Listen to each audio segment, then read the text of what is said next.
Siamo col signor Piero da Brescia che da una vita si occupa appunto di radio ed è un radioamatore. Ma radioamatori si nasce o si diventa?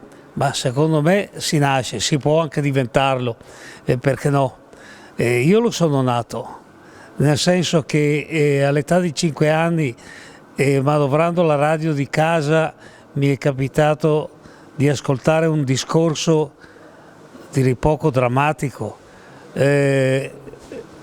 Italiani, voglio essere ancora una volta sincero, sfollate, sfollate, e non conoscendo il significato della parola sincero ho dovuto uscire per chiedere a mio papà, che stava lavorando nell'orto, che cosa significasse sfollate, ed era un discorso di guerra del 1943, e per dire che all'epoca e all'età di 5 anni già stavo ascoltando la radio da solo. Ho potuto fissare questo ricordo nella memoria perché il fatto di uscire, di dover uscire a chiedere al papà cosa significasse sfollate, mi ha fissato bene questo ricordo nella memoria, se no sarebbe stato un episodio come tanti altri che sarebbe passato nel dimenticatoio. Invece poi c'è stato l'avvento di internet, delle nuove telecomunicazioni. E come è cambiato il mondo dei radioamatori dopo la rivoluzione tecnologica, chiamiamola così? Il radioamatore prima di internet era un cittadino del mondo, e dopo internet si è sentito spiazzato perché quel mezzo che più facile, più economico, che richiedeva meno impegno mentale, ha spiazzato il radioamatore. Il radioamatore, quello vero, è rimasto attaccato alla radio.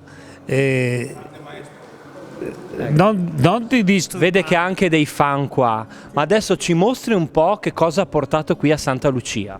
Ma qui a Santa Lucia ho portato, ecco, questo è il mio grande amico. Ma lei è un fan allora? Io sono un fan del maestro Begale, che è il numero 1 dei tasti al mondo. Fa gli interruttori più cari del mondo. Ecco, ci racconti che cosa ha portato qua? Ho portato qui dei semplici interruttori che costano cari, è vero, e non sono che degli interruttori che, premuta una levetta generano linee e premuta un'altra levetta generano punti. E se dovesse spiegare in 30 secondi come funziona un apparecchio di questo tipo? Ma un apparecchio di questo tipo funziona come un interruttore, nel senso che premo e passa corrente elettrica che fa generare punti, premo, passa corrente elettrica, e non è che un interruttore. Naturalmente deve avere una sensibilità, una risposta alle sollecitazioni estreme, e deve avere una velocità di ritorno assicurata da dei magneti che sono inseriti dentro, e quindi è un interruttore di lusso, un interruttore più caro del mondo. E se io le dovessi chiedere qual è la notizia che vorrebbe sentire, la più importante in radio, che deve ancora arrivare ovviamente? La pace nel mondo. Siamo davanti a uno stand che si occupa di droni. I droni ormai sono implementati, utilizzati molto in diversi aspetti. Serve un corso particolare, un patentino per poter utilizzare questi strumenti? Allora, diciamo che ci sono diversi percorsi se uno lo vuol fare a livello professionale. Allora, dipende, stando dalle ultime normative che sono uscite, diciamo che attualmente per farlo a livello professionale o si viene certificati ENAG, e quindi ci segue un percorso come operatore SAP, quindi operatore di sistemi automatici a pilotaggio remoto, oppure si segue un percorso per quanto riguarda il discorso del brevetto. Dove sta la differenza? La differenza sta nel pilotare droni di diverso peso. Cioè, per pilotare un drone fino a 25 kg è indispensabile avere il brevetto, e quindi ci deve conseguire un corso per avere il patente di brevetto. Per fare invece il percorso dell'operatore, attualmente con le leggi ancora in vigore, si possono guidare droni fino ai 300 grammi.